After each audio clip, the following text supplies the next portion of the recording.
Hi everyone, this is Mary, you're on Mary Reads, and in today's video I decided to talk about 8 books that I wish I did not read. Not only there are going to be books that I thought were exceptionally bad, some of these books I just wish I read later. I wish I was older than I am now. So it's not that the book is super bad and you shouldn't read it in general. There's going to be some classics in my list today, but it's just that when I read it, I wish I didn't. It was either too early or I did not know enough in the topic to read it. So yeah, there are going to be both types of books. The books that I am willing to read again and I understand they're masterpieces of literature, and others that are actually bad, and I honestly think they are. And again, it's just my opinion. If you don't agree with some of the books that I chose that are bad, please let me know and tell me why you personally like them. And the first book on my list is The Alchemist. I was very excited about the book when I started reading it. I thought that it's going to be a masterpiece. I saw so many people writing good reviews. I heard a lot of talks about this book. And when I entered the story, I thought that it's going to be something interesting and exceptional. Instead, I got a very small book, which was not detailed, which was a little too vanilla for me. And the plot was pretty straightforward and easy. It did not catch my attention at all. There's a separate video on The Alchemist where I discuss the first 100 pages with a lot of details. But for me, the book just was not worth the hype. I can see myself reading the book when I'm 14 and enjoying it, or maybe 13. But I read it at 23 and I definitely didn't understand what is there to like. Again, not saying that it's a horrible book that nobody should read, but for me it was a waste of time. The second book is Crime and Punishment by Fyodor Dostoevsky, and this is the book that I wish I did not read that early. I read it when I was 16, and I mentioned it a couple of times before. This book just brought me into such deep depression that I couldn't get over it for a while, and since I was 16 I haven't touched Dostoevsky, and only now I think I'm ready to try more of his novels. I want to get into his world, I want to understand his philosophy. Only now I'm ready to try him again. At 16, it's definitely not the book to read. It's pretty dark, there is a murder, there is a lot of philosophy and thinking about what is right and what is wrong. The main character slowly goes crazy thinking about the murder he committed. It's an amazing book. It's a masterpiece, but I read it too early, and I wish I didn't touch this book until I was 20, 25. I will definitely be rereading it, and I think by 25 I will 100% be ready. The next book is Death Comes to Pemberly, and again I had a video about this book separately where I discussed the first 100 pages, and this is the novel based on Pride and Prejudice. It was written recently, 2010s maybe, but it's a pretty new novel, and it tells us a story of I think 7 or 8 years after Darcy and Elizabeth get married. They have kids, they're planning a ball, and then a murder happens. So from the summary, it looked like it was a murder mystery, but it turned out that it's just weird. It wasn't a murder mystery. I don't even know what exactly it was. We had a lot of talking, a lot of just walking around. There wasn't a real investigation. When I started, I thought that maybe Mr. Darcy and Elizabeth are going to investigate together, but in the end, the murderer reveals himself. He said it was an accident, and like nothing really is that interesting. There are some questions that the characters are worried about, and they talk with like Elizabeth is worried about something, she talks to her sister about that, then she comes and talks to Mr. Darcy about that, then she comes and talks to Cornell, who is their family friend, about that. So you have the same topic discussed with different characters, just over like 30 pages. And it would be one thing if they all came to different conclusions and you would be like, okay, so what is the character going to choose? Is she going to do like her sister told her, or is she going to do like her husband told her? But in the end of the day, they all come to the same conclusion, and you're just sitting there thinking, why did I listen to 3 people saying the same thing over and over again? So this book was just, I can't say it was exceptionally bad, but it didn't leave anything after itself. So for me, it was a waste of time. And if it's a waste of time, I think the book is not worth it and it's bad. And the next book on my list is Life is a Treasure Hunt. This is a self-help book, but the problem with this book is that, first of all, I'm not against self-help books. I think they can boost your motivation.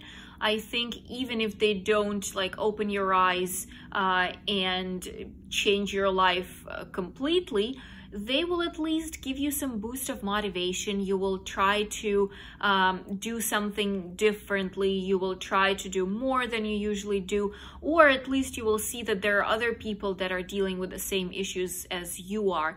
But this book doesn't give you any practical advice. It only talks about the theoretical part that you should use. So there is a theory, and that there are 7 tools that you need to make your life better. And this book just discusses those tools. It doesn't tell you how to get those tools. It doesn't tell you how much time it takes to get the tool. It doesn't give you any hints about where to start. It just discusses these tools. So if you read this book, you then need to, I don't know, go to a psychologist and try to discuss all of these 7 tools with him, or you need to find a community that you will be in, and there you will get some sort of an understanding, or you need to go to a lecture. But this book of it just on its own just explains the theory, and it doesn't really make sense why this book was even written, just to explore the theory. Okay, but don't call this book 7 Tools for a Better Life if you're not actually telling people how to get the tool. There's no need of just explaining what the tool is. You need to tell them how to get it. I can't say again that this book is so horrible. You can try it, but it doesn't make sense to read this book if you're not planning on then going to a lecture about it and working with a psychologist on your issues. And then what is the reason to read this book if you can go directly to the psychologist and skip this book step? And the next book is Breaking Dawn. It's the 4th book of Twilight Saga, and I read it a while ago. And I remember when I was reading it, I was sitting thinking, oh my God, this book is so slow. This book is just boring. I loved the movie. I think the movie was great, especially the 5th one with the fight scene. It was beautiful. It was very well done. But in the book, it was not the same. For me, it was less dynamic. And I wish I didn't read the book. Maybe the first 2 were fine, but then the 4th definitely was not what I expected it to be. So yeah, I would not recommend the book. Of course, if you are a huge fan of Twilight Saga, it doesn't make sense to read the first 3 and then skip the 4th.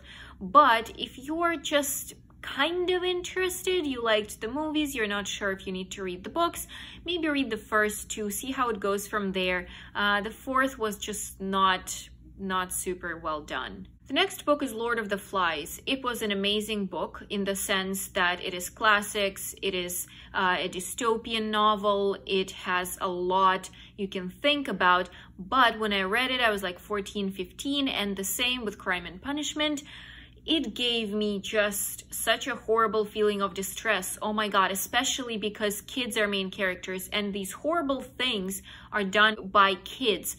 When you think that adults like kill each other, become rivals, it's one thing.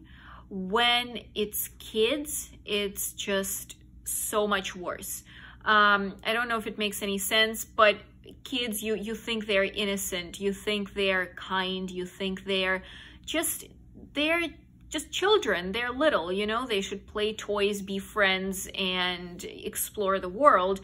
When they start being violent and they try to kill each other and they try to gain power, that becomes scary. The Iliad of Homer. Again, it's not a bad book on its own, but I read it when I was 13. It was, we used to read it in school, Odyssey and Iliad. I was 13. I was not smart enough about Greek history and philosophy. I did not know a lot about Greek mythology. Of course, I had some basics, but I wish I knew a little bit more in details. I really want to reread Iliad and Odyssey, but from the view of a 23-year-old. I want to get deeper into the Iliad, and I think that I will understand it much better. I don't think it's something you should read when you're 13. So I wish I did not read it when I was that young. And finally, the last book is The Red Widow Murders. I was extremely excited about this book when I got it. I loved the cover, I loved the summary. I thought that it's going to be a crazily interesting read. It turned out not to be, unfortunately. First of all, I want to say that I'm willing to give this book a second chance. I really want to try it again after some time, but when I am reading a book, I kind of get inside of it, you know, I can see the picture in front of my eyes. I feel like I'm in the book and I'm just looking at everything kind of from the side. But with this book, I couldn't get in. It was like I'm reading a research paper and I'm trying to get through this crazy language. I don't know, maybe that's because English is not my first language, I can't say. But I'm fine with any other book. This is, maybe it's the language, I don't know, I can't tell. But I just couldn't get deep into the story and understand it that much. When the murderer was revealed, I was like, okay, I don't really remember who that is, I'm sorry. And I don't remember anything about this book anymore. I read it a couple months ago, and already it's fully, like, I don't remember how the murder was actually committed. I don't remember who the murderer is. I don't remember what the mystery was. And I'm sitting there. It definitely was a waste of time. I was dragging through it slowly. I, again, couldn't get into the plot. I couldn't understand who each character was. I didn't remember them. And it just, I got nothing from the book. I am willing to try it again, but after the first read, it was definitely a waste of time. And that's all for today. I hope you enjoyed the video. Please let me know if you like any of the books that I mentioned, or if you don't like some other books that I did not talk about. I really want to know your opinion. Please subscribe to my channel and like the video if you enjoyed it, and I'll see you soon. Bye bye.